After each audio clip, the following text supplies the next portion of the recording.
ladies and gentlemen. I hope that you are all doing great today.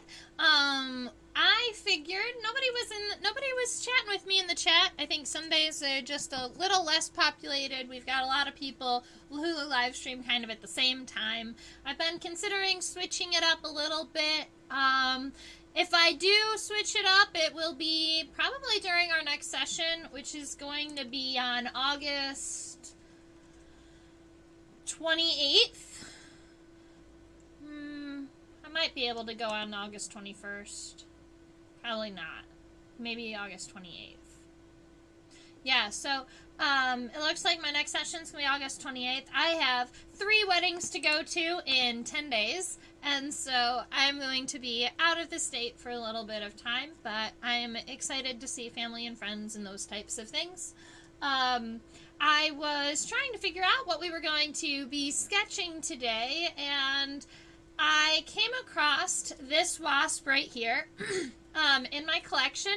I picked it up in Iowa back in 2011. So this specimen is now a decade old, and has all of its pieces. I love to see that, well-pinned specimens that are still around after a decade, likely to be around for a lot longer. Now, originally, on this wasp, I have the identification Typhiidae. Alright, that was the original family, but I believe that this individual has been moved over to a family called the Thynids. But right before this class started, right before I pushed the go live button, I was reading a paper and it kind of confused me a little bit. So, not all of the Typhiids moved to Thynids. Some of them stayed Typhiids, and some of them moved to this new family. And because I only identified this one to family and not all the way to species, it has changed in the last decade. And it's either a Thynid or a Typhiid, but I'm going to just call them flower wasps, because that's going to be our common name for them. And it's funny to call them flower wasps, because their main host as an immature, their main host as a wasp grub is the scarab grubs. So they are parasitic. This is a parasitic wasp on a beetle. They are not very common. And so when I went onto the internets to find an identification for this, I'm going to have to do significant more research to figure out in which direction this wasp fell. And I, checked all of the normal places, Bug Guide and iNaturalist and those types of things. And I'm still working on coming up with an identification. So, what I can share with you is the information that I know about this individual. And that's going to be mostly life history stuff, characteristics. We're going to talk about the body parts as we're sketching it. But don't quote me on the family, because there was recent taxonomic changes, and I'm not exactly sure in which direction this individual falls. There was a quote that hung in the entomology lab at Michigan State, and I remember reading it as a kid. Before I was 10, I was sitting in that research, and I was sitting in that pinning lab with microscopes and bugs, and there's this quote on the wall, and it says, "No single man can be an entomologist. The topic is just too vast for one person to grasp." Right? And so the argument is, hey, entomology is a huge science. There are so many families and even more species. And to have a great knowledge of the entire field of entomology is not really possible. Because the more that you study one individual species, or the more that you study one individual family, you learn more and more and more, and realize that any scientist out there, whether you have picked hymenopterans, whether you've picked formicids, whether you've picked mutilids, whether you've picked, I don't know, jewel beetles, buprestids, you continue learning and breaking down more information about those. The information in entomology is so vast that there is not a single person who can or ever will know it all, right? And so I'm here to share with you what I do know, and if there's a hymenopterist out there, or if Eric Eaton drops by, then we will have confirmation as to which direction this specimen fell, whether it is a thinid or a taphiid. Definitely a flower wasp, definitely a parasitoid of scarab beetles. Definitely feeds on nectar from flowers, which is one of the reasons why we call them flower wasps. That's where we're most likely to see them, although they're not very, very commonly found. They're not commonly seen. And so we're going to go ahead and we're going to start sketching. I'm going to bring this specimen over here from my microscope into in person. Maybe let's check this out. Actually, I'm gonna see if I can zoom out on my microscope far enough that we can see the entire specimen. I was hoping maybe if I turn it 90 degrees, I've got a little bit more range this way. It's so close. It's just not gonna work. So I'm gonna go ahead and I'm gonna measure this specimen with my ruler on the desk, and I will go ahead and give you the measurements for those of you who are nature journaling out there and would like the measurements for our specimen here.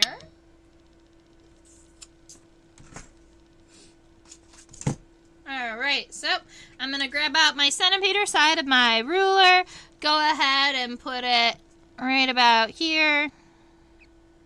Try not to touch an antenna. Oh, definitely don't touch the antenna.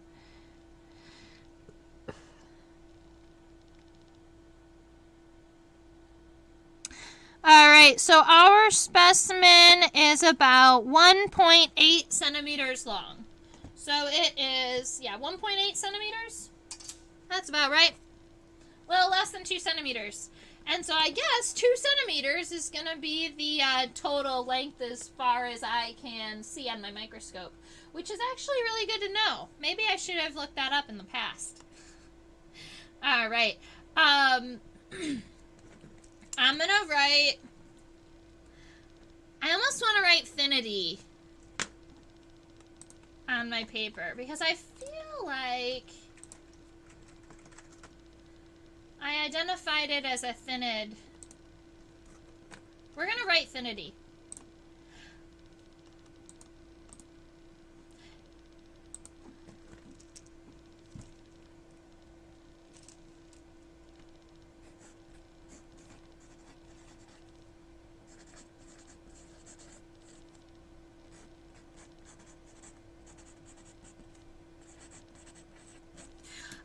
Finity is spelled Thynnidae. For those of you out there, this is the family that I'm definitely leaning towards on this specimen. I believe that it was moved from tapheids into the thinnids. Just for those of you who are out there. And I mean, if you know better, feel free to let me know or send me a link to a research paper or a similar species, because it is important for to be sharing the correct information too, obviously. So, all right, sounds like a plan. Now, we're going to be drawing from the dorsal side, so we're going to be drawing a top-down view of our wasp. I'm always interested in going ahead and doing a face-on or a head-on view of the front of a wasp face because I absolutely love them. And the key characteristic on the key characteristic for phinids, our flower wasps, is actually on the underside of the specimen. So after we get done drawing the top, I'll go ahead and I'll flip over our specimen, and then we can see that character is the way that you identify it. Welcome! I hope you are doing great out there. I see I have someone out there hanging out with me. Feel free to ask any questions you need. I'm starting my sketch with the kind of a flat, rounder head right about here. And a lot of times when I'm starting my specimen, I'll give kind of this light outline, and then I come back, we zoom in, and we give more details. So I'm going to start with our fairly kind of almost pancaked head. It's a little flat. We will fix the overall shape if we need to when we come back. So we've got our head. We are going to also be sketching now our pronotum. That is going to be this segment right about, where's Terry? Terry, help me out. There we go. This section right about here. And so our thoracic region, right, comes out, widens right here at our wings, and then narrows back down.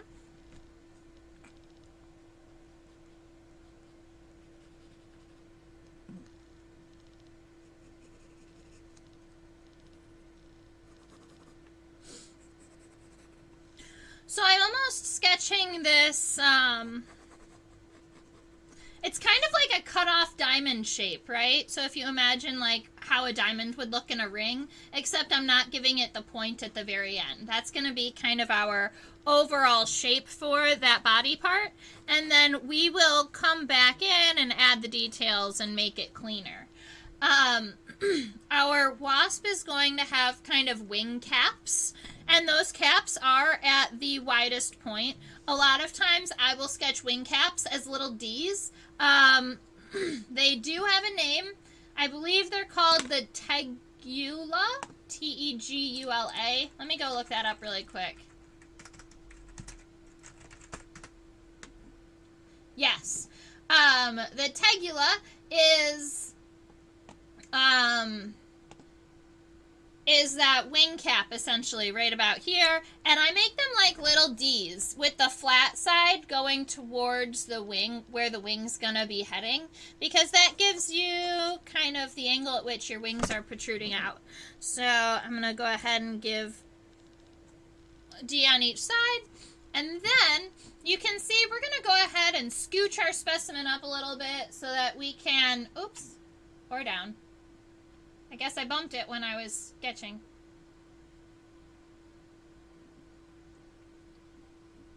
All right, so there are a couple of really cool things about this wasp. One is that you can see each one of the abdominal segments. It looks like there's a series of maybe rubber bands holding and circling those exoskeleton segments. We would call them sclerites, right? So it almost looks like there's these rubber bands, and at each abdominal segment,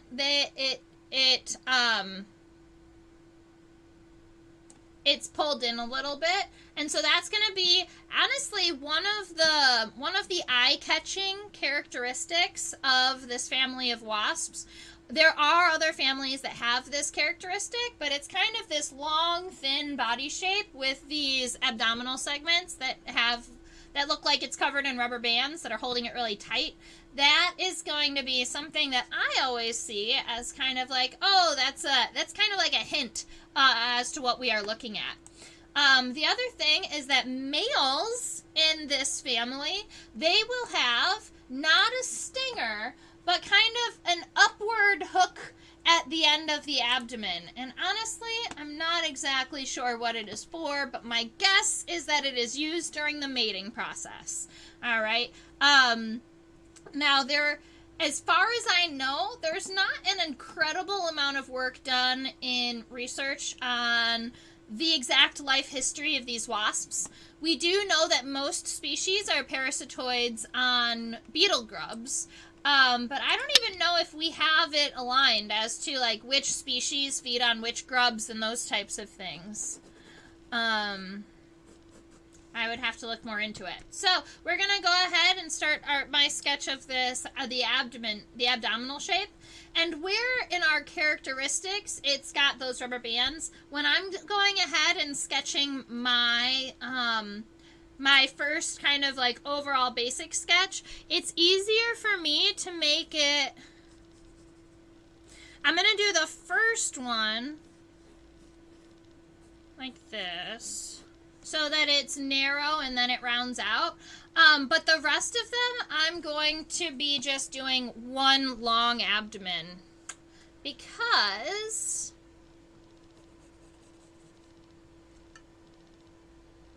I'm going to have to move my specimen up, it looks like.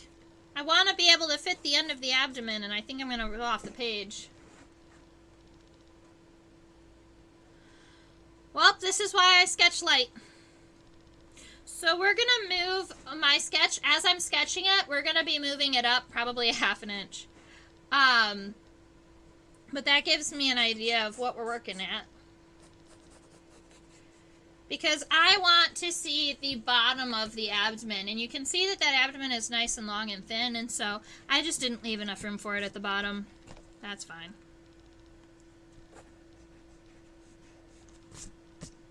Alrighty, so that gives us the overall body shape. It gives us something to work with. And we are going to go ahead. We're going to zoom in on the head. We're going to talk about features, what they do, where they are. And if you have any questions or comments out there, go ahead and feel free to share. This specimen was collected in Audubon County, I believe, in Iowa.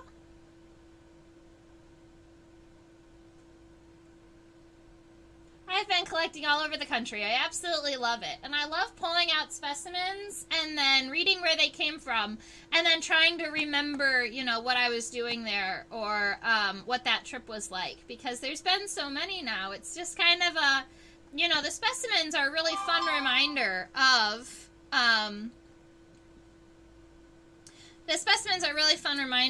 events in my life and things that I've done. How do you know so much about bugs? Hi, Avatar. I am an entomologist. I studied insects at Michigan State University. So I have my bachelor's in entomology, and while I was there, I took all of the classes they would allow me to at a graduate level. All of the graduate level classes they would allow me to take too. So I gained a lot of my knowledge through working at the MSU's insect collection for 4 years. I've worked in 3 or 4 different insect labs doing a variety of different tasks. And that accumulated with, finalized with, I ran a research lab. I was a lab manager for 3 years and did my research on the brown marmorated stink bug. So that invasive brown stink bug that people found in their homes. That's what my research was on. And so, but, you know, after being a part of research, I realized that what I actually love is education. And so over the course of those next couple years of my life, I kind of carved out a place in the world for teaching about bugs in a way that I would be passionate about. I was the director of education at the Philadelphia Insectarium for 4 years and taught high school, I taught elementary, I taught adults, I ran after school programs, I created bug camps, and then I resigned that position. And if you want to talk more about my position over at the Philadelphia Insectarium, I always suggest people, hi Avea, I always suggest that people go and watch the Amazon documentary, Bug Out. It is on Amazon. It is a 4-part docuseries. Overall, like the total, all 4 parts together, it's about a 2-hour sit down and watch. So it's like watching one documentary just in 4 parts. And I'm in it, and you can watch the rise and the fall of the Philadelphia Insectarium. So that's how I know so much about bugs. I have been studying them and learning about them and reading about them for as long as I can remember.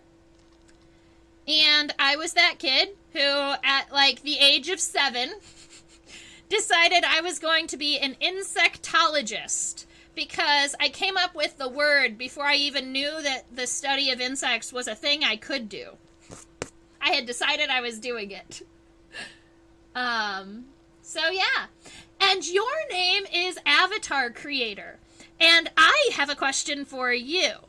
That is, last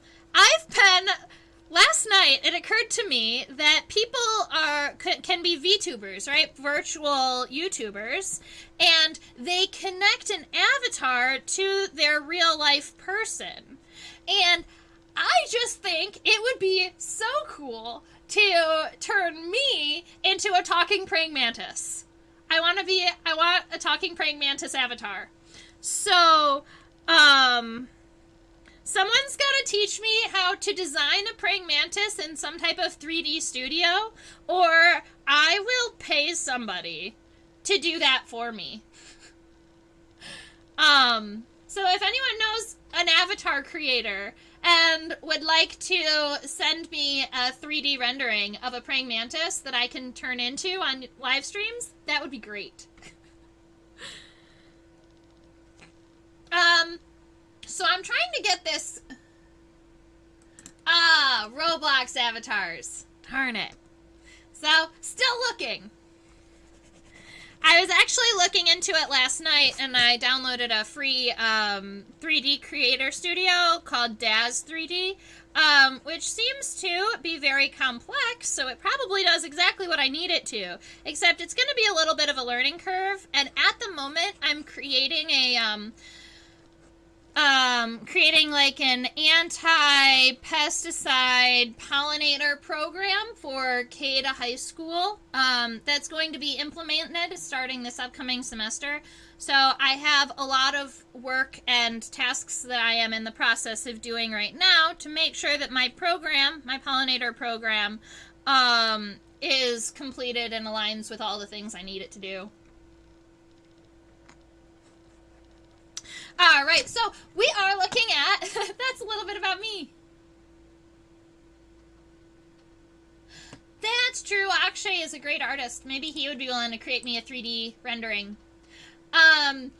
So on our head, you can obviously see we've got these compound eyes on the left and to the right, but you can also see these 3 little circles right about here, and if you've been hanging out with me a little bit of time, you will know that those are called ocelli, right? Ocelli is the plural for their term. If you were talking about an individual one of those, we called it an ocellus, and that is the scientific name for a simple eye. So those are eyes. They're just individual lenses. They generally cannot see color, but they can see shapes and shadows. So if a shadow went over their head really quick, those eyes would pick it up. Or if they had a predator coming down at them, those eyes would pick it up. But the compound eyes are going to be mostly for the colors and complex images.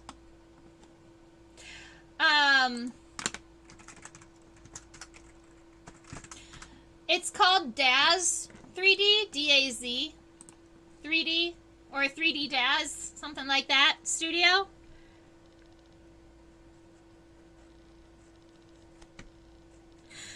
So I am creating right here, these little rectangles are going to be the antennal sockets. Nope, these are the antennal sockets. That's the scape. I bet you that's the scape.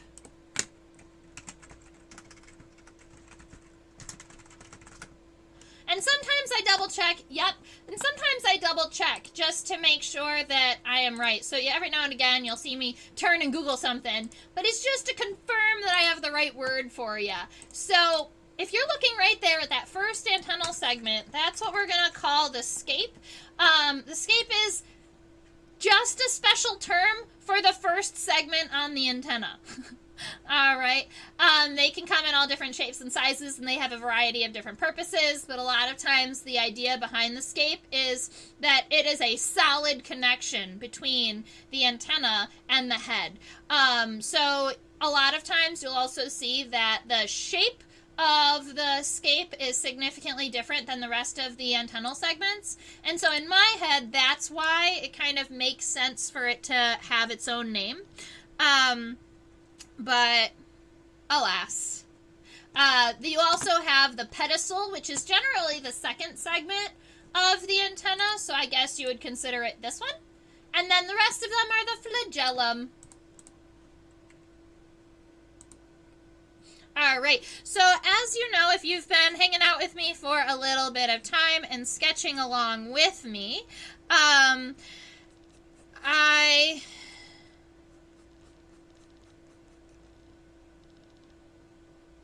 Nope. It's gone. I'm sorry, guys. I just completely lost my train of thought. Don't remember what I was going to say. We are going to be moving down into the thoracic region. And you can see there's this big separation between my head and my thorax, and that's only because I'm moving my specimen up a half... Oh, I remember what I was going to say. A half an inch so that my body stays on the page. I like to finish my antennal sketches at the very end. Sometimes I'll leave myself a little line to remind myself that it needs to go there. But so many times you have a leg that comes out and goes over and is going to interact with your antenna. And for me, it's easier to draw the body parts that are underneath and then draw the ones on top rather than the other way around. So a lot of times, because the front pair of legs interacts with the antenna, I'll wait to draw the antenna until I'm done with the legs. And a lot of times, I don't draw the legs until I'm done with the body. So that's my order, and I know that some of you out there may have changed it around. Avea, I know that you're a nature journaler, and you really like to have the measurements, and I'm not sure if you were here for the very beginning. So our specimen here is about 1.8 centimeters. All right. We're going to scooch.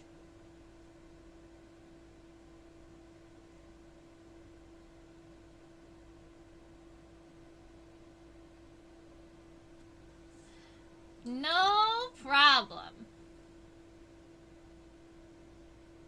Oh, and the other thing that I clarified at the beginning of class that I would like to just reconfirm is that there was a taxonomic change in this family of wasps.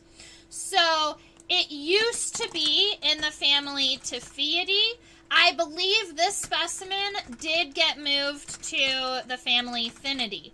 Although I was doing more research like 5 minutes before class started and realized that it's a little bit of a confusing mess. So, I'm calling it a Thinid, but it's possible that it has stayed in Tophiid. I need to read more on them.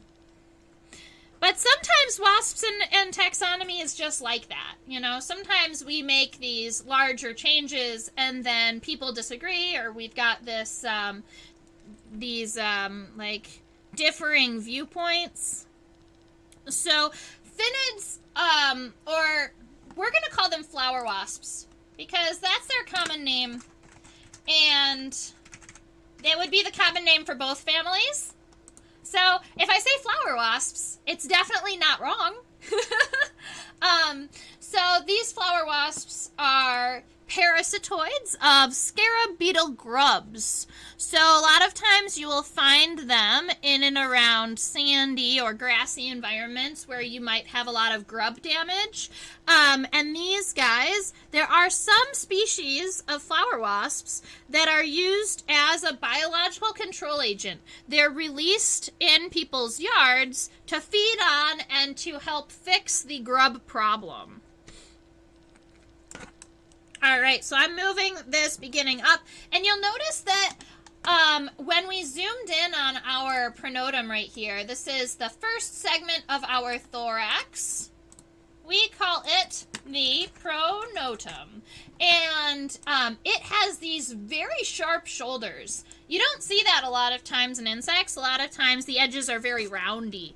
But in thinnids, it has very sharp shoulders on the front of its pronotum. And if we're looking at this just this segment, you can see right here, there's this arched line. So the segment is flat on the top, comes down to the wing cap, which is called the tegula, and then curves over to the other one. All right, so that's what we're looking at. Beetle experience. You'd rather have the grubs.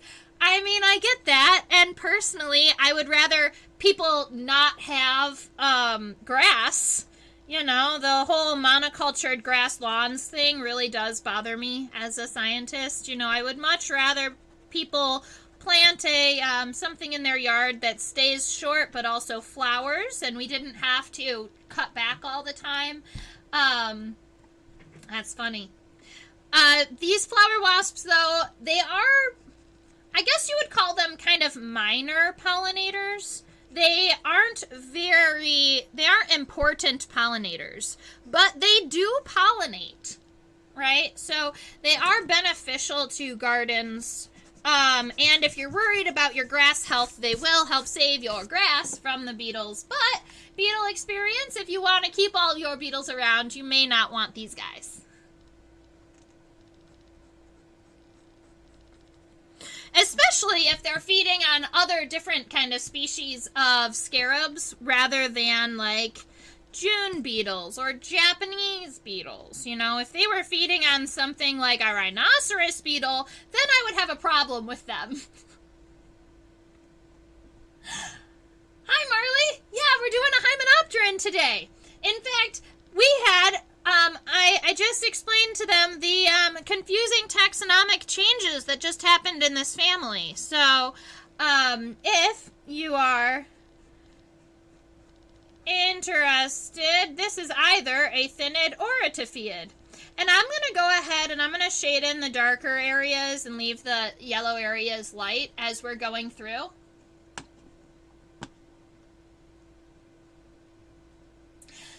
I know. Well, I mean, kind of.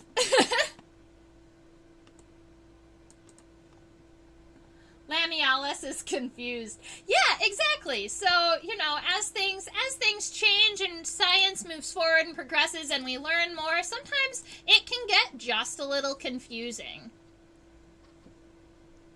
All right. So, I don't know who Lamialis is, though. This, yeah, you know, they're making major progress. It's just going to take the rest of us a minute to catch up.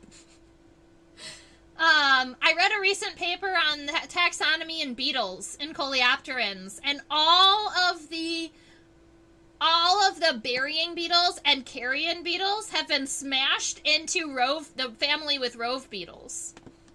The mint family. Okay. Thank you. Thank you for cluing me in, Marley. So this little cap right here that's yellow and connects to this wing, that is your tegula. And I don't know how many times we've talked about that body part, so I'm going to go ahead and give you that word too. That is the tegula. And I like to call it a wing cap. You know, it's just there to kind of protect all of the really important veins and muscles that help the wing fly. So it's like having a shoulder pad that protects all of your important joints.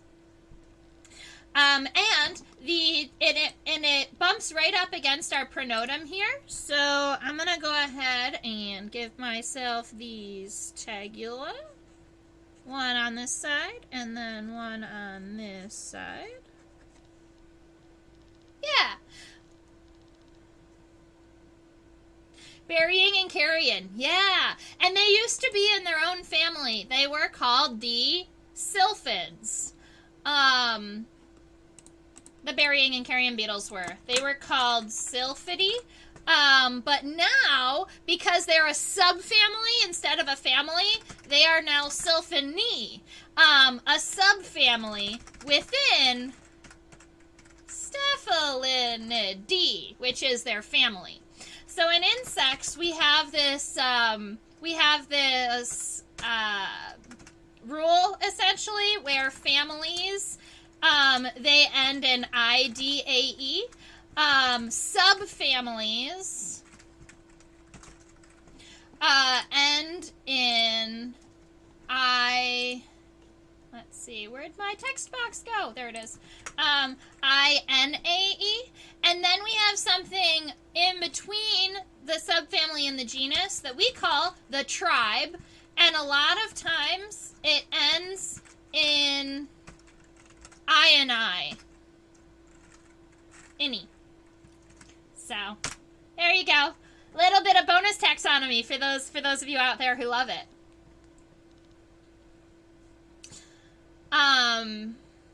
Cool. I'm going to go ahead and add our next segment. So our next segment would be considered the mesonotum, the second segment of the thorax. It's also where your goal to put the pin in is. So you see this little blurry spot right here. That's actually the shadow of the pin that's going through my specimen. But this segment right here, that's going to be the second segment of our thorax. And I'm going to go ahead and just, this point is where I think that the wings make it get wide, but then our specimen just narrows down a little bit. So I'm going to go ahead and give us this segment right here that connects the two tegula and is the second segment of the thorax. This is also on the bottom side where the second pair of legs are going to be connected. And I see this shape as kind of like a backwards fancy 7. So I'm going to go ahead and add that fun little backwards fancy 7 shape to my specimen, and maybe I got it a little big, so I'm going to shrink that down just a little bit. Let's see. I'm going to start at the top. The top is right about here.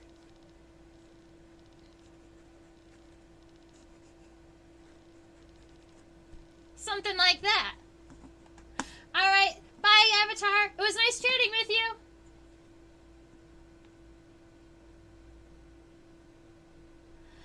Yeah.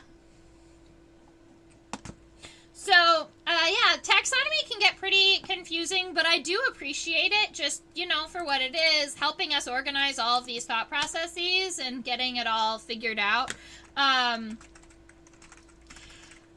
It's really interesting to look into, like, how people name insects and the reasons in which they are named that way, or, kind of like, you have a type species that is the first species identified in that family. And the genus of that first species ever discovered is actually what they base the entire family name off of. And if you want, we can really dive into that, but I want to go ahead and scooch our specimen back and get into this next segment.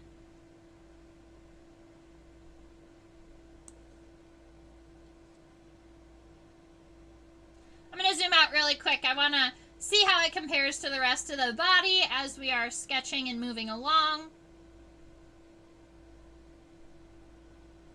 All right, so the third segment of our thorax right here. All right. It's got some nice hairs.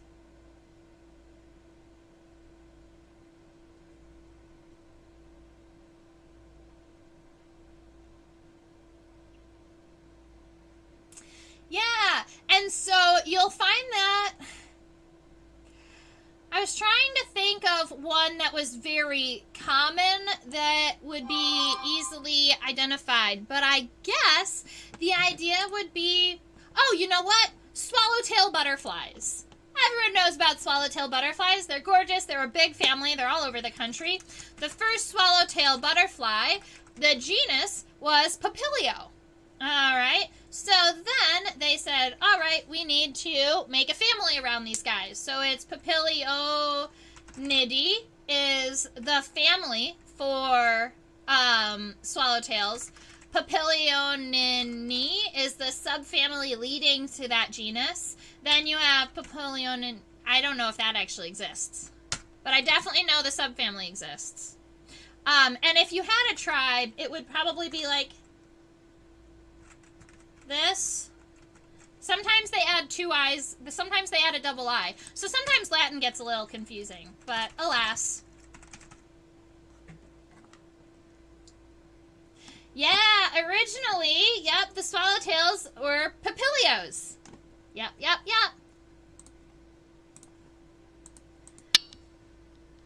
And there should be there should be a swallowtail that's papilio. Let's see.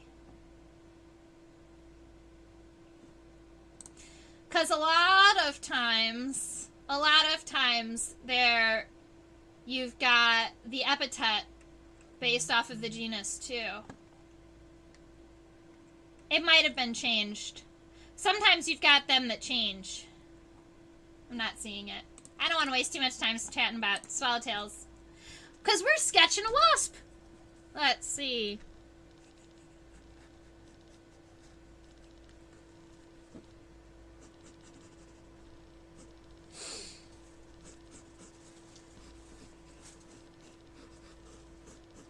All right, so that's going to be the conclusion of this segment of of this body part of our insects. We've got the pronotum, the mesonotum, and the metanotum.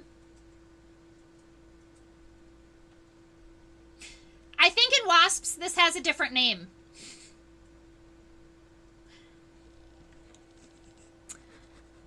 If you were talking about any other insect, it would be a metanotum. I think that there's a different name for it. That's fine. All right, so just going ahead and giving those final details, you know, noticing that that last segment has lots of hair on it, lots of like long texture-y type hair here, and so that's kind of fun to add into our sketch. A lot of times when I'm moving past the wings, I'll go ahead and add kind of like the angle at which the wings should be sitting. Kind of like this, where I imagine it kind of like the tegula are a lamp, and the lamp is shining a light. And then you want to know in which direction the light is going, just so that you know in which direction those wings are going to be sitting. So something like that is going to help me kind of base the wing shape when I get there, when it goes on top of the abdomen. All right, let's scooch.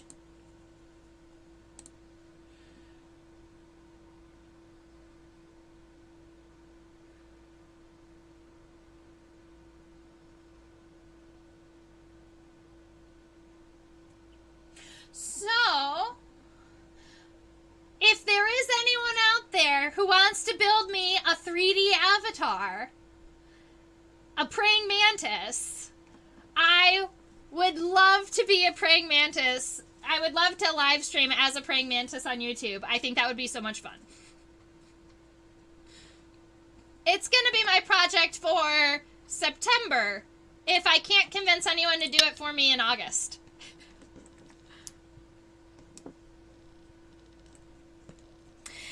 And if anyone works closely in a school district or is looking for next generation standard NGSS aligned pollinator or kind of anti-pesticide programs for your students or for your county, I am in the process of building them K-12 units that align with standards but also help students understand how pesticides affect plants and how those pesticides can then impact pollinators and native butterflies.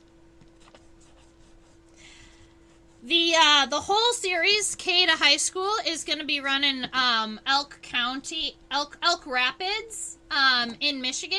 But after it runs there and I get some feedback and reviews back, the program will be open to be offered at any schools that are out there.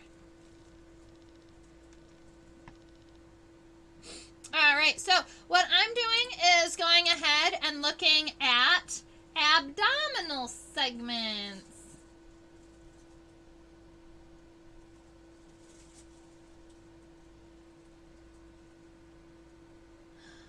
Seriously, what didn't you know was a thing?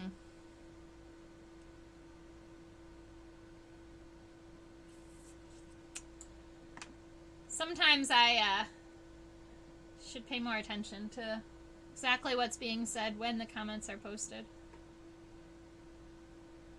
Alright, so I'm just trying to get the entire abdomen in frame so that we can see... Oh, yeah! 3D avatars for live streaming. They are called, if you want more information about it, they call them VTubers, as in virtual YouTubers. And you can then take your avatar and put it into virtual settings, like Facebook's new metaverse or whatever. And so people... You get the 3D rendering of the character that you want to be, and then there's this freeware program that you record your face and how it moves and how like your shoulders move, and it aligns your body, your face, with the avatar's 3D rendering, and then you have the ability to like just essentially turn off your face and turn on the avatar's face and live stream that way. So I really want to try it. All I need now is somebody who knows how to do 3D design. Alright, so I'm going through, I want to count how many abdominal segments I've got. So 1, 2, 3, 4, 5, 6, 7. That's easy because every single one of those places where the abdomen looks like it has a rubber band, that's a new segment, but there's also a yellow stripe for every new segment. Look at that. There, it's trying to help me out here. So I'm going to go ahead and create my horizontal line straight through the entire abdomen, like so that I have something to base my work off of. And my goal is to add 7 segments, and this is 1, 2, 3, 4, 5, 6, 7. It's so tight. I just should have drawn the head smaller, as it turns out. Let's see. Obviously that's not going to stay in that shape. I was just trying to kind of measure out 7 segments. What I might have to do is just make this first one smaller. That's probably more true to the wasp anyway. And then...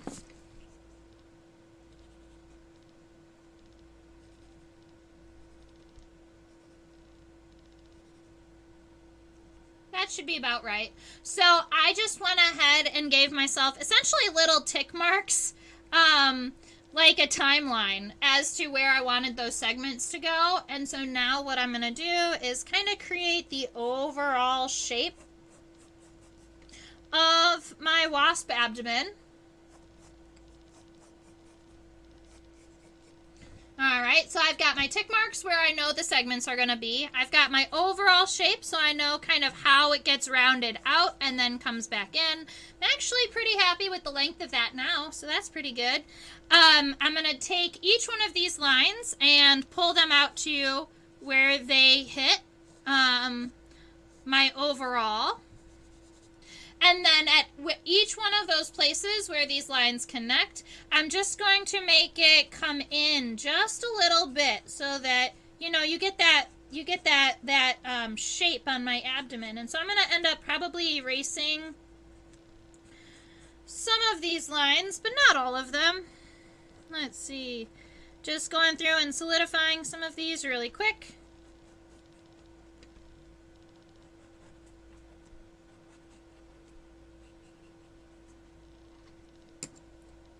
I had someone suggest to me that maybe what I do with all of my line drawings is I build a coloring book.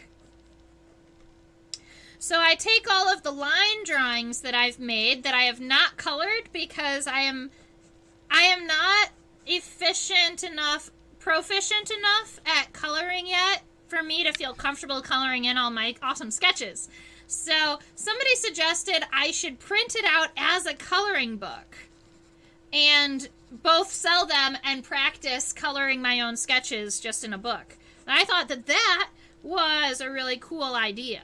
So if I was selling a bug coloring book of all the sketches that we've done over the course of the live stream, how many of you would be interested in something like that? I think it got a little wide. I think it needs to be narrower.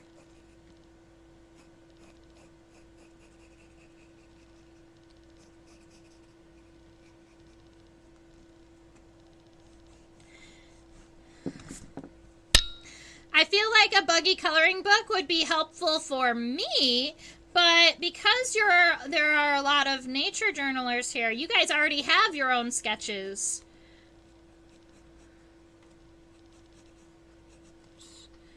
I want to get this just a little bit narrower.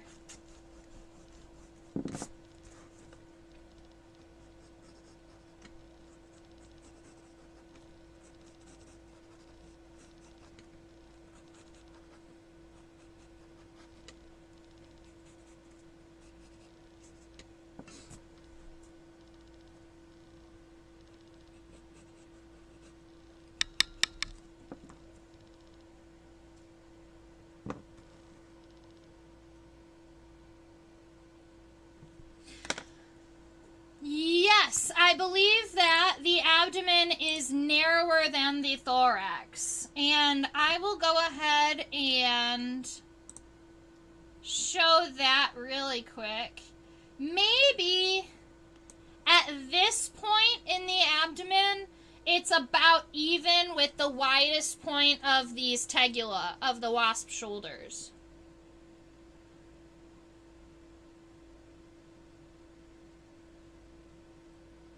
Sounds cool. Maybe I will go ahead and start building that. That would be fun. We're going to make it another project for September because my August is a little full of the pollinator program, but it's definitely a project I'm passionate about, you know, and would like to complete. All right. I am pretty happy. Let's see. I'm pretty happy with the way that my abdomen is coming together. There are places that obviously need a little bit of help, but I think we are definitely moving forward. I'm going to go in and add all of these lines where the yellow striping is. Keep in mind, these aren't separate segments. It's just a color differentiation. And then what we're going to do here for the end of the abdomen, this is a male Taphiid. And male Taphiids have a really cool characteristic on the end of their abdomen. And is one of the things that you can tell if it's definitely a flower wasp or not. Check that out.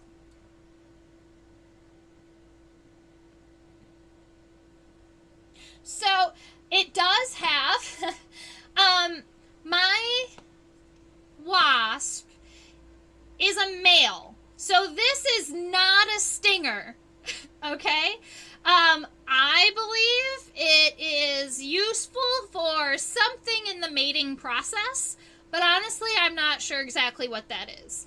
I do know that this upcurved spine, do we call it a spine? There's a word for it. I'm going to go grab it for you because this one is more important.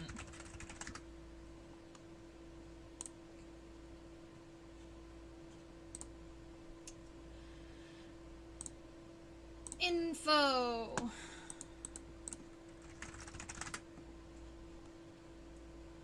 Sometimes it's hard to find Taphiids.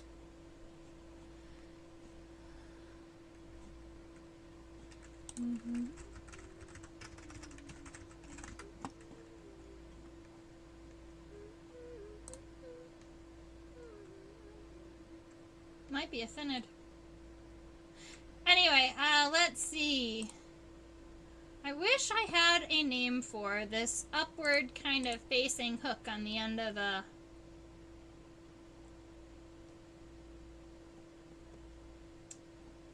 I don't have a name for it. Sorry, guys. But there are 2 of these spines that go down on either side, and there's one that comes up. And they fit together like this. 2 that kind of go down and one that kind of comes up in between them. And so that is what the end of our abdomen looks like. And from a dorsal view, it's really hard to get those characteristics because the spine is coming up towards you. But also there are 2 that are going down. So I'm not exactly sure how I would sketch this here. What I'm going to do is create just a little circle and make a bigger circle over here. I'm going to zoom it in and turn it this way because this is the angle I would much prefer to sketch it at anyway. So let's see. That last abdominal segment has one coming down. This one coming up.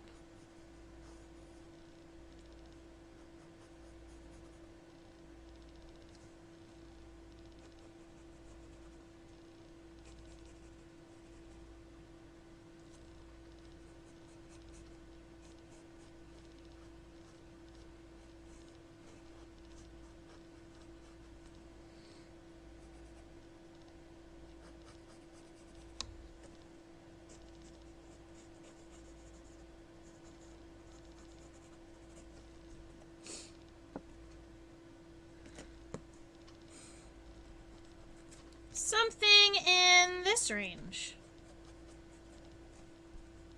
That's actually really cool. I'm happy with that.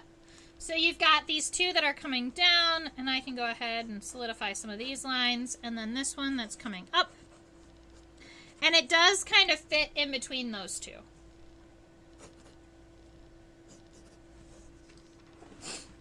Alright, now I do want to go ahead and sketch legs and throw the wings in and those types of things, but since we're going ahead and looking at zoomed in images, I do want to show you the defining characteristic for this family, or for both families now, the flower wasps. Silly taxonomists. Alright. Someone remind me that I took the labels off of this specimen and need to put the labels back on this specimen before I put it away.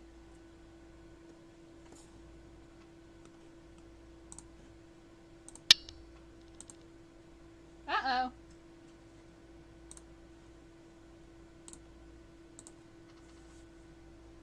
So my microscope program decided that it likes the picture of that so well that it decided to freeze there. So I'm going to restart my microscope really quick.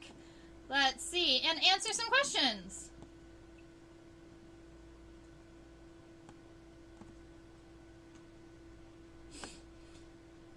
A friend was telling me that male bumblebees are called drones and don't collect pollen for the hive, so they sleep outside the hive. Is this true for honeybees and or wasps also?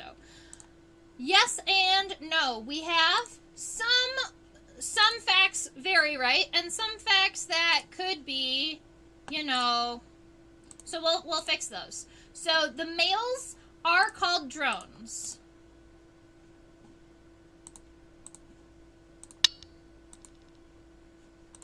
My microscope doesn't want to accept that there's a camera there.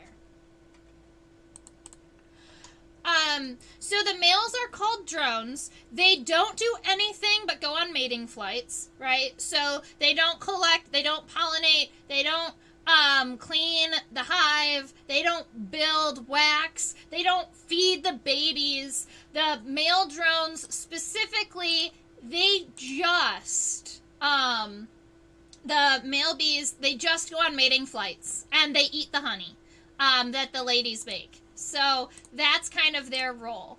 Now, whether or not they sleep outside the hive, that's where I'm not really sure about, because I've definitely seen drones sleeping inside of hives.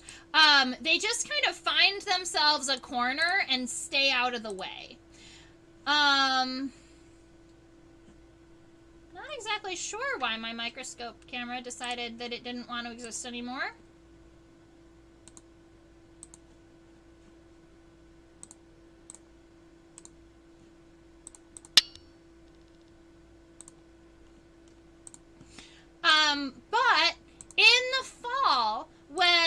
leaves start turning and nectar starts to become more difficult to find, and the females aren't allowed to pollinate as regularly, the males do all get kicked out of the hive at the end of the year.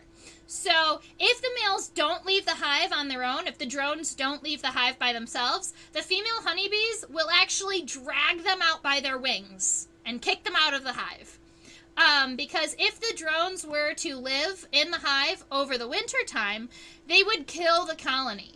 Because they would just eat all of the food, and they don't help create more. So they're really just overall, like they create this huge impact on the hive.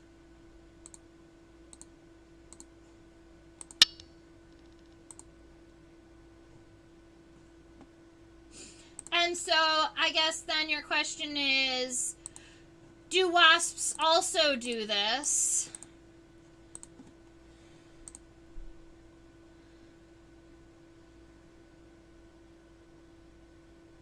I'm really sad about my microscope. Where did it go? Why is it mad at me? Aha! See, my microscope just wanted to make me sad for a minute on live. It was like, no, I'm not going to turn back on until you give me a sad face. And then I'll turn back on, and you can show the real characters on this wasp. So in paper wasps, I would say drones definitely don't do much for the colony. And in paper wasps, I would say the drones do sleep outside of the hive. They don't really spend a lot of time with the hive because they don't really have a job. I would say that honeybees do sleep in the hive. Yeah, so it's kind of fun to talk about the jobs on the males and the female side of things. But yeah, in honeybees, males do not survive the winter time. Only the females do. The males get kicked out and then they freeze.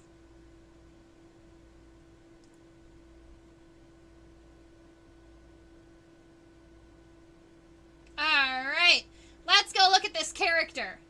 So, alright, I'm going to give you an idea of where we are in the body before I zoom in like a crazy person. So, we are looking at the ventral, the bottom side of our flower wasp. And if we look, we've got, this is the bottom side of the head, this is our abdomen, here is our thoracic region. We have the first pair of legs, the second pair of legs, and the third pair of legs. As you can see, the first pair of legs are going to be up here near our pronotum, right? They're connected to this section right here. The middle and the hind legs are connected more kind of back here, right? So there's this huge separation between the front and the middle legs. Now, if you look right about here, in between the second pair of legs, we are going to see the defining characteristic for flower flies, for flower wasps. Let's do the thing.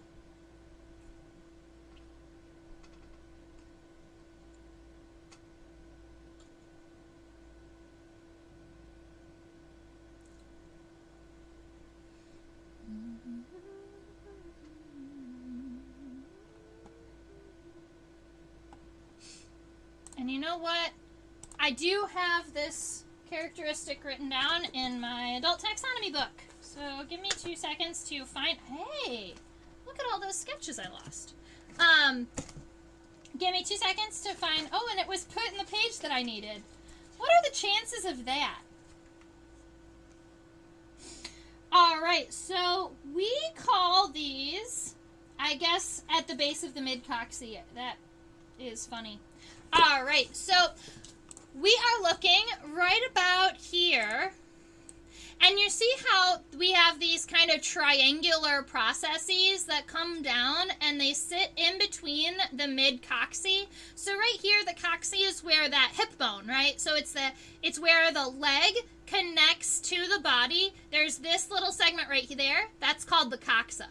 And if you look in between the two middle coccyx, you've got 2 triangular plates right here, and they protrude down in between the coccyx, and that is the characteristic for this family.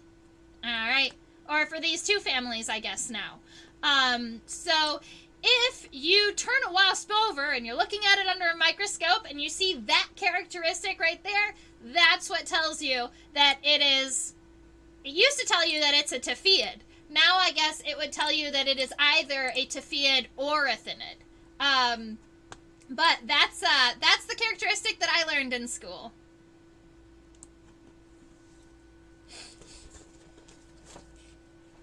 I think that, so when I was learning it, we just called it a triangular process. So it's just like a triangular piece of the exoskeleton that pushes down in between the two coxal segments.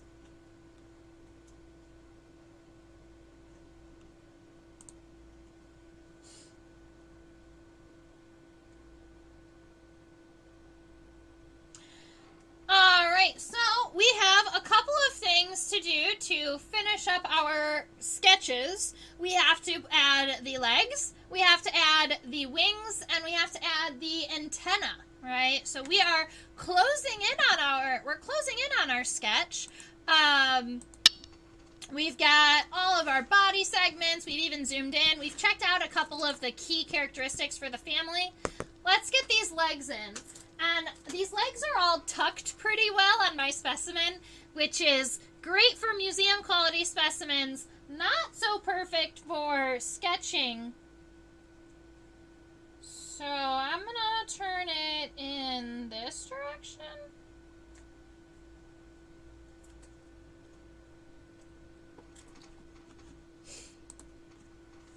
We're gonna look at the first pair of legs.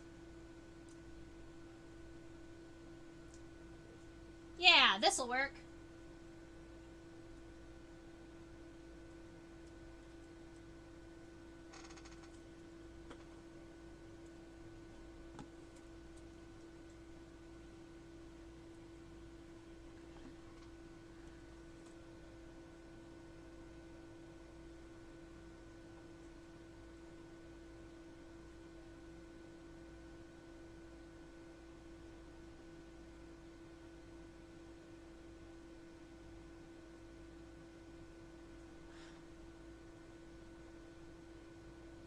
It's funny because when you're so zoomed in, even moving the specimen just a little itty bitty bit can take it completely off of the camera. I love seeing compound eyes at different angles. So from this angle, looks like there's almost striping in the compound eyes. So it looks like from this angle, we can see this is our femur. This segment here is our tibia, and these segments here at the end, those are our tarsal segments. And we can't see the base of the tarsal segments, but I believe it's 4 tarsal segments and then the claws. We do have tibial spurs on the inside of our tibia. A lot of times in the front leg, those tibial spurs are regularly used for cleaning their antenna. Where our legs are going, they're connecting here.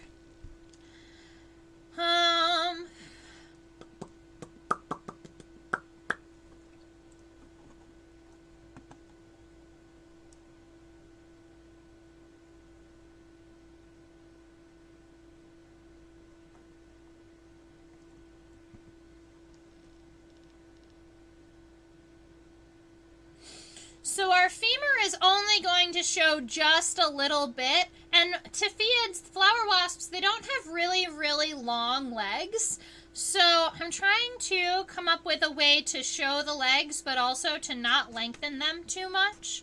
Our femur is really only going to be very lightly visible. Just kind of the very end of it coming up from the body. But then our tibia, if we were sketching the tibia open,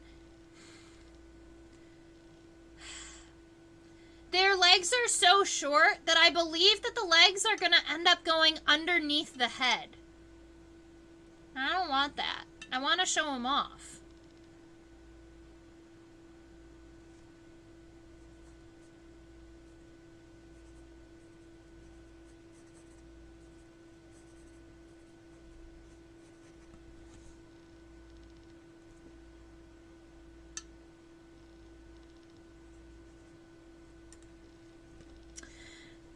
so I think that's what I'm going to do. I'm going to put this femur coming out like this. It's coming out of our pronotum, so right here out of this segment. And our tibia is going to come towards the head. It goes underneath the head and then is going to be coming out. I don't like it either.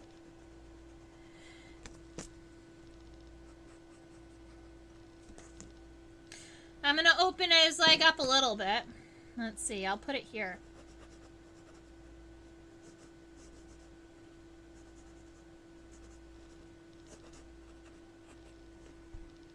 That's a little better. So that's how I'm going to choose to position my leg. It does go a little bit under the head, but it still shows that it is, you know, pretty short overall. We do want to make sure that we add in that internal tibial spur. When I say internal, I just mean like it's on the inside of the leg versus the outside of the leg. So on both legs, those tibial spurs will be pointing towards the inside of the body, towards the center of the body. And then we've got all of those tarsal segments. So it looks like about 4. A lot of times I create these like stacked rectangles. 1, 2, 3, 4. And it's going up into my words now. Look at that. And the claws. That's fine. And so I'm going to go ahead and add a quick version of that on my other side because I'm actually, now that I have it out, I kind of like the look of it. So I want to make sure it's on both sides.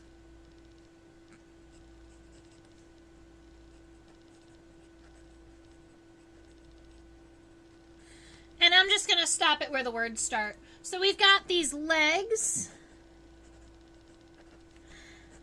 But those are our first pair of legs. We also want to add our mid legs and our hind legs. Our mid legs are going to be connecting right about here. So there is this gap in between the front and the middle legs.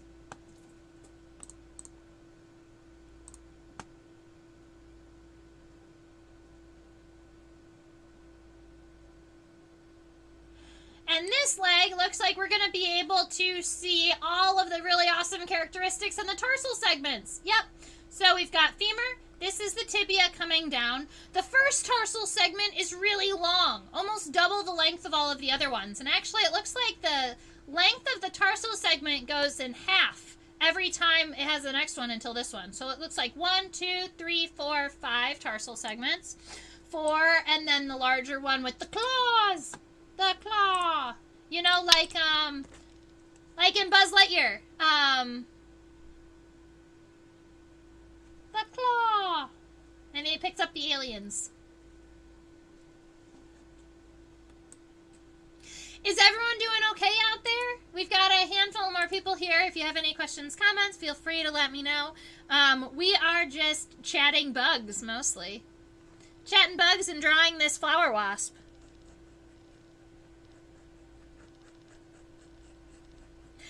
I feel like calling it a flower wasp, though, doesn't give you the whole idea of their life cycle. Because saying, oh, it's a flower wasp, you would think that it makes honey or that it spends most of its life around flowers, whereas it feeds on baby scarab beetles, right? So, like, for me, I kind of want it to have a different common name.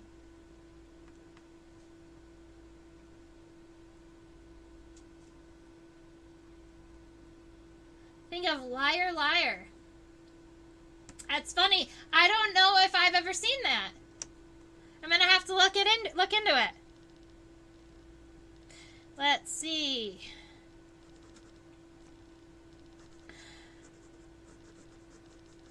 So I'm going to make my femur kind of move up, and then the tibia is going to come back. Notice that the tibia is not very long. It actually is mostly, it's another segment that turns and angles, but you can see that the first tarsal segment is almost as long as the tibia. So keep that in mind when you are going and sketching. Having longer tarsal segments is going to give a higher range of motion for my wasp. Because where each one of those tarsal segments ends, and there's a new one, every single one of those places, it can bend.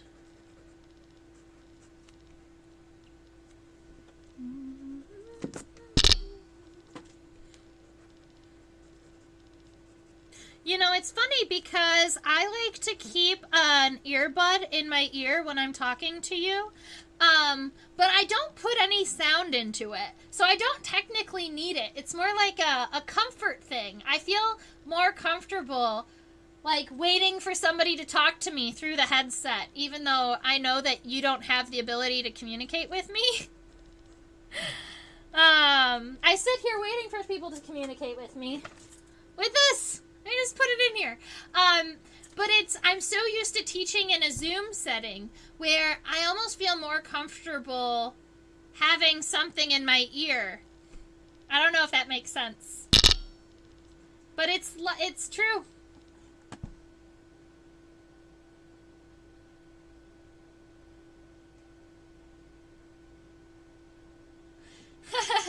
All right. Well, I will definitely have to look into that movie.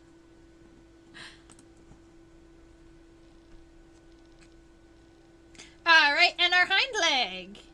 And in real life, if you were looking at an insect, the hind leg would go on top of the middle leg, and because I didn't put my middle leg too far out, my hind leg is going to be going over on top of it, and that's fine. If I had angled it out just a little bit, I wouldn't have to do this.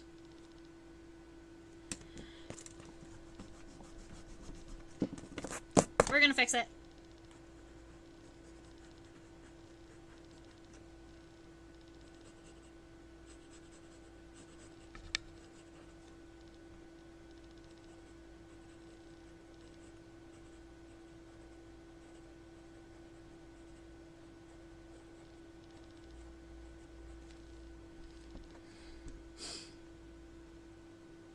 I just feel like they feel so big.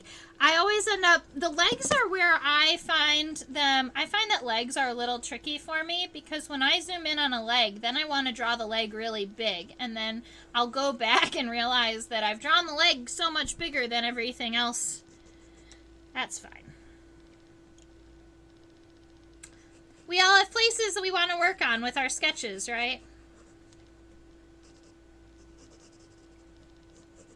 So that's how I'm going to orient my legs. My first legs come up and out near the head. My second pair of legs, I wanted it to be essentially in this form where you've got the femur, the tibia, and the tarsal segments coming out.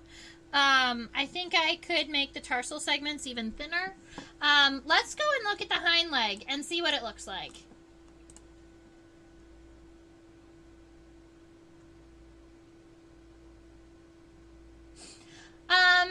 Thank you for asking, Avea. I super appreciate it. I do prefer Trisha with the A. And sometimes I feel like, yeah, it's a little nitpicky. Like, I'm not going to be mad at anyone who calls me Trish. It's just that I had a loved one in my life who used to call me Trish. And she's passed away now. And so personally, I would rather people call me Trisha because Trish is a nickname that is reserved for my loved one who has passed.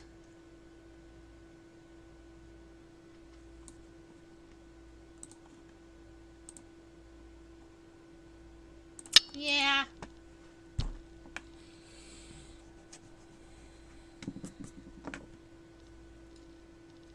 So, we've got our femur.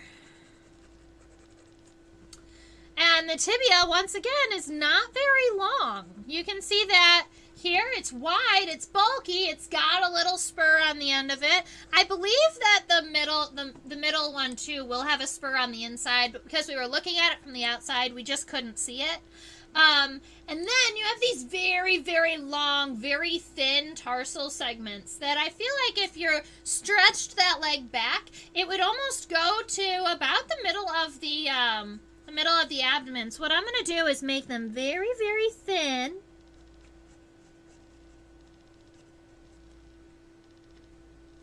And how many is it? 1, 2, 3, 4, 5 again. 1, 2, 3, 4, 5. All right. You know, I think that we are closing in on having a decent sketch for today. I really appreciate you guys hanging out with me. I've been live streaming for about an hour and 20 minutes now, and normally by now we have the sketch already completed, but wasps, Marley, are so detailed and have so many features that we just keep sketching them, and they take a little bit longer. All right, so we've got the legs taken care of. I didn't draw the left side, but as you know, I like to draw only half of the legs anyway. I think my coloring book will have both sets of legs, so I'll have to go in and add the other pairs. But during the live streams, I feel like I end up talking so much and sharing so many stories that it's better for me to just do the one pair and then go back and do the other set.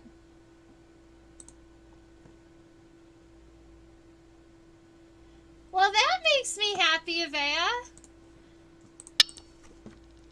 And you know what? I have some really awesome beetles that I collected in Arizona that I need to pin and spread. And once I do, you guys will be probably the first to see them. So I'm going to go ahead and sketch the outline of the wing over top of the legs on the right. But I'm not going to color it in or do anything like that. I just want the outline of my wing so that people know approximately how long it is, how it's situated on the body. And personally, I'm not going to worry about wing venation today, guys. You know me, I could go in and talk about wing venation forever, but I'm not feeling it today. So it's got wing venation, and honestly with phinids or tophiids, the characteristics are those triangular processes between the medial coccyx on the bottom side, where I showed you earlier, and not really in the wing venation.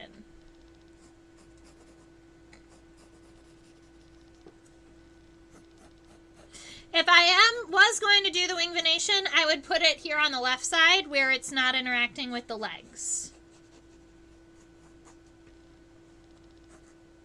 And I think that I opened it up too much on this side, so I'm going to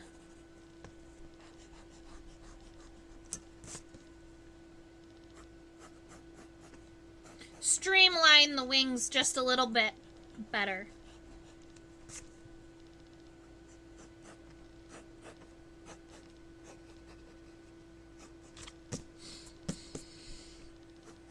Alright, so we've got wings situated, we've got legs situated. Let's do some antenna.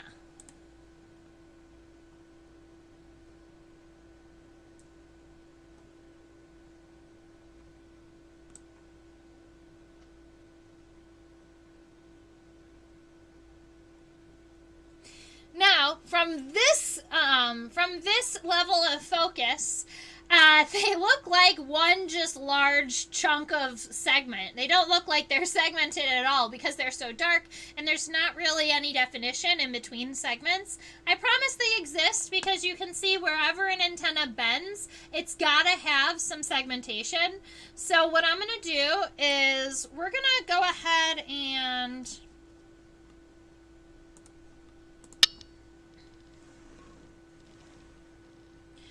I'm going to go ahead and give our antenna, let's see, if it's, that left one looks pulled back and it looks like it would go right until about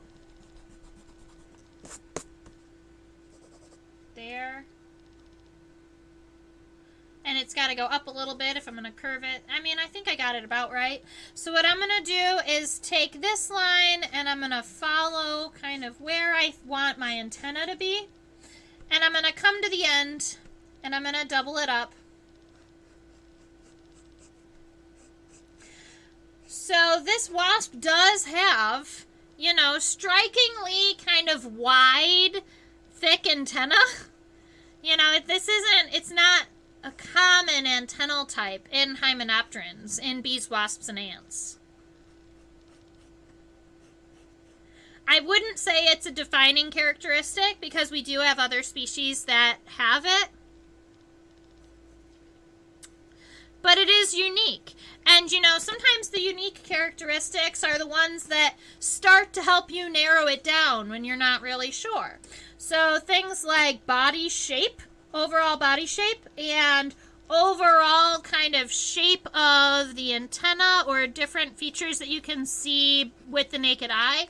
Those features are actually the most helpful for people like nature journalers who aren't going to be collecting specimens and bringing them home and putting them under the microscope. You guys like to sketch live while you're watching a flower. And so it's kind of key to go ahead and notice some of these details, like what type of antenna did it have, or what type of body shape did it have. With these guys, the circling and the segmentation in the abdomen is one of the features that if you see it, I would say it's likely one of these, if not, there we go. And so I can go ahead and zoom in on these antennal segments. Yeah, they almost remind me of like ponytails, like a lot of hair, like very thick. And so then you can see each one of these segments. I don't know, we could even count them if we wanted, but I don't think the number of segments matters in this family. Let's see, 1, 2, 3, 4, 5, 6, 7, 8, 9, 10, 11. I believe that the flagellum is 11 segmented, but then you have the scape and the pedicel, which would make it a 13 segmented antenna, I believe. It's possible that I double counted the pedicel.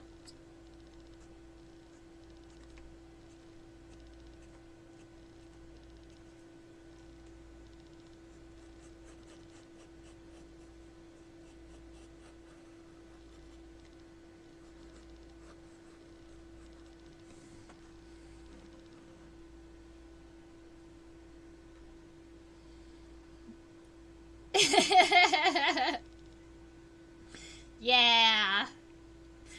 So, very, very good. All right, so I'm pretty happy with the sketch that we've made today, with the conversation we've had. We've been here for an hour and a half now, which is kind of great. The only thing left is to turn the wasp and show you its face. Because why not? I'm not going to spend time sketching it, but those of you out there who sketch quicker than I do. Let's see. He's so cute. I can't help myself. They're just so adorable.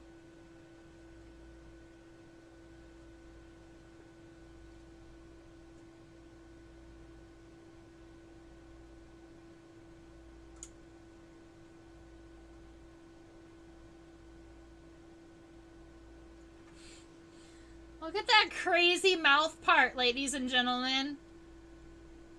Let's see.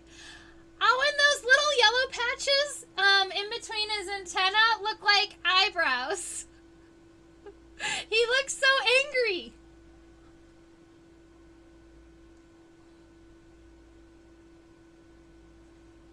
All right, so this is head on for our Tophiid. You can see it's got, we would probably call these reniform compound eyes because of that indentation in the center. They're kind of kidney bean shaped. This right here would be the front of the head. We would call it the clippius, spelled this way. And then you can see down there you've got the mandibles that it would be using for chewing and swallowing any types of food. I would wonder if they feed or use their mandibles to chew pollen. I'm not sure. I do know that they do go visit flowers. They do drink nectar. And this is, when we've looked at kind of a honeybee's mouth part, we saw that they had a combo mouth part, kind of chewing mouth part and lapping. And I believe that's what this is that you're looking at, kind of coming down from the bottom of the mouth, is this lapping or kind of tongue-like mouth part. Let's zoom in.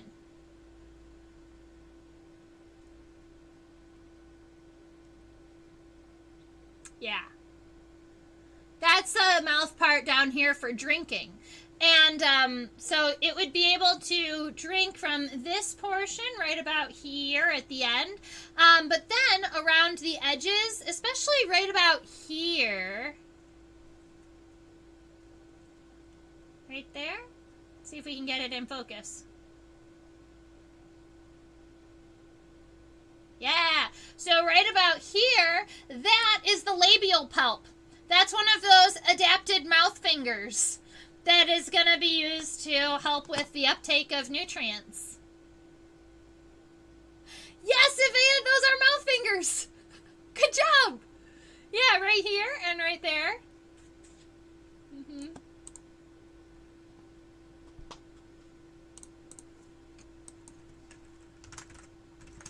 For those of you out there who don't know what mouth fingers are, the scientific name for them would be palps.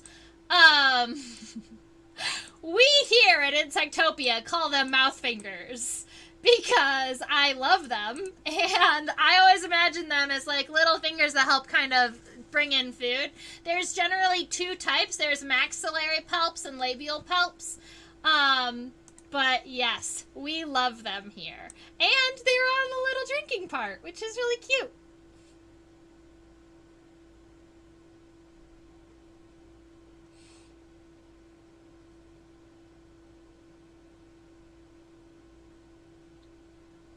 And I have a new favorite background picture, and I haven't changed it as my live stream background yet, but as my live stream closer background yet, but I think I'm planning on it because I took a new really, really beautiful picture of the desert in Arizona, and I'm really excited to put myself in front of it and pretend I'm back there. All right, so my question to you, ladies and gentlemen, is how are we feeling? Did we get enough of bugs today? Do you have any final questions that you would like to ask or things that you are curious about? I can't guarantee that I have all of the answers, but if I don't, I will try to get them for you.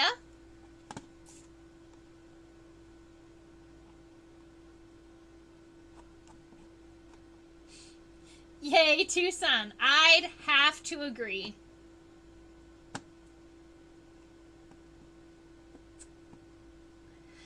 ICC is the best conference out there. Feeling super happy. All right, I love it. That sounds great. So that means it's about time to close it up. I'm glad that you all spent some time with me today. Got to go ahead and sketch this flower wasp, which may be a thinid, which may be a tephiid. I will figure that one out. So I also teach classes on a platform called OutSchool. I am actually picking up a full-time position shortly, so all of my OutSchool classes will be moving until after normal work hours, 6 p.m. and after in Eastern Standard Time on normal weekdays, and weekends I am mostly free. So come and take classes with me. OutSchool classes are mostly for students ages school age, so 5 to 8, 9 to 12. If you are an adult and love to talk about bugs, this is where you go, is here on YouTube. I live stream twice a week, Thursdays at 10 p.m. Eastern and Sundays at 4 p.m. Eastern. If you are not already, please subscribe. So I go through these time time frames in YouTube where it's like, all right, about half of the people who are watching are subscribed. Cool, that's a good number.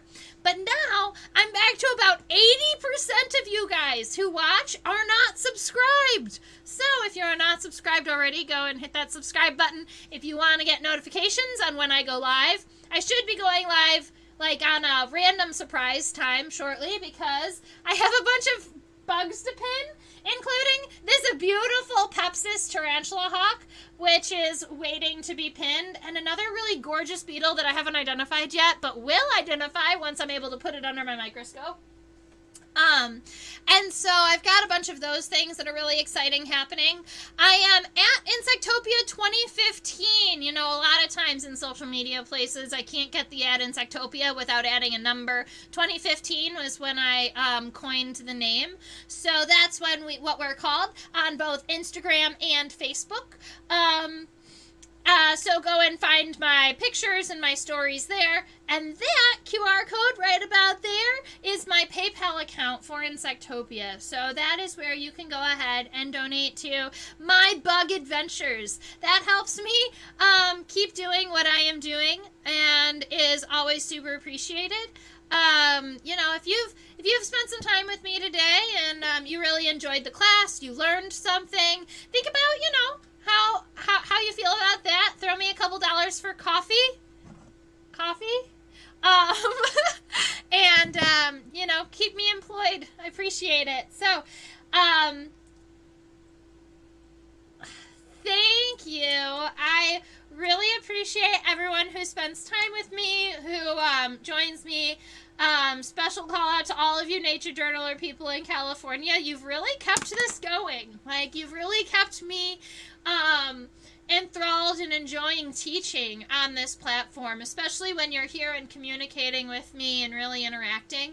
And I know a lot of times I get a peek of viewers who come and watch on Mondays too. So after our Sunday classes are done, I know there are a lot of people who wake up Monday morning and they will check an old live stream and sketch, and I super appreciate that too. So call out to all you guys who watch this in the future and still are hanging out with me. All right. Thank you so much. Have a wonderful rest of your week. I will be active on all of the other social medias. I will, be gone for 2 weeks. So the next time you will see me is either August 25th, that Thursday, or August 28th. I've got 3 weddings and 10 days to go to, so I will be out of the state and hopefully coming back with more crazy bug stories because, alas, I can't travel without bringing bug collecting equipment. Have a great week. Yes, stay buggy. Good. Thank you for being supportive of all of my crazy trips and travels. I know sometimes it's like I don't want to leave you guys, I promise. But this is the last big trip for the rest of the year. I don't have any other more planned things happening. So wherever I am, I will be staying. Bye, guys. Stay buggy.